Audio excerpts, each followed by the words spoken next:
అయితే ఓపెన్ చేసాం మనం.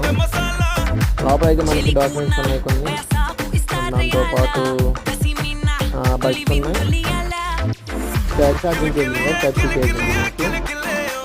కానీ ఇవైతే మనకి బాక్స్ ఇచ్చే ఐటమ్స్ అనమాట. అయితే మనకి యూజర్ గడి ఎలా యూజ్ చేయాలి ఉంటుంది తెలియదు, అక్కడ చదువుకోవచ్చు. వీడియో చూసాను నేను ఎక్స్ప్లెయిన్ చేస్తాను. ఇది వారంటీ కాదు గైస్, మీరు జాగ్రత్తగా ఉంచుకోండి. మనకి స్టిక్కర్ కూడా ఇస్తారు, మనకి బాగుంది స్టిక్కర్ కూడా. కొంచెం ఎక్స్ట్రా బడ్స్ ఇచ్చారు మనకి, ఉన్న ఆల్రెడీ బడ్స్ ఉంటుంది లోపల, ఇది వర్క్ అయిపోతే యూజ్ చేయాలి. ఛార్జింగ్ కేబుల్ టచ్ కేబుల్ డైరెక్ట్గా బాక్స్ ఉంది గైస్. బాక్స్ ఓపెన్ చేస్తే నేను ఓపెన్ చేసిన ఛార్జింగ్ అయితే నాకు అంటే కరెంట్ అవ్వలేదు, ఛార్జింగ్ ఇవ్వనుకుంటాను. 10 minutes ఛార్జింగ్ పెట్టాను, ఆ తర్వాత అయితే నాకు వచ్చేసింది అది 90% చూపించింది. ఇందాక స్టార్టింగ్ మిక్స్ అనుకుంటాను ఇది ఏమన్నా అని చూద్దాం. ఇది కాదు మనకి బాక్స్ అయితే మొత్తం వచ్చే ఐటమ్స్ కనెక్ట్ చేసి చూద్దాం. కనెక్ట్ చేసిన గురించి మాట్లాడుకుంటే ఇది అయితే 65 వాటర్ వేస్తుంది వస్తుంది అంటే మనకి